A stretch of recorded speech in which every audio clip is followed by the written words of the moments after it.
Final Destination Bloodlines has done something very different compared to the other films in the franchise, and this is the good and the bad. As far as the casting goes for this movie, I think it was pretty good. I liked the fact that all of them were different in their own right and they played off of each other. Unfortunately, the main character Stephanie is the weakest in my opinion. Just something about her writing just needed a little bit more polishing, and I just don't think they gave that much care to it.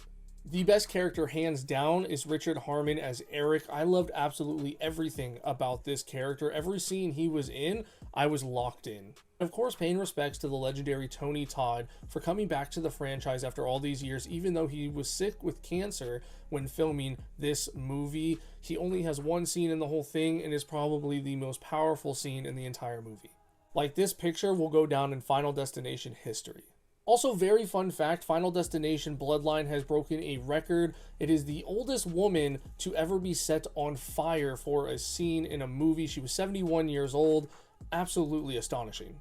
But hands down, my absolute favorite part about this movie is the fact that there's so much lore within it. You learn so much in this film alone, it's mind-boggling. There are a bunch of Easter eggs throughout the movie referencing the last 5 Final Destination films, and then on top of that, you just get to learn a lot more of why this is happening and what's going on, and where Tony Todd's character comes from. It's amazing.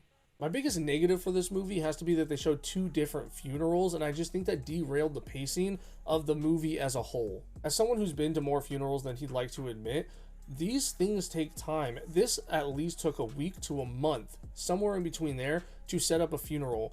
And so I lost track of like when this was taking place because it just cut to a funeral and then back to the action. And in my mind, it just didn't make sense, and I really didn't like that.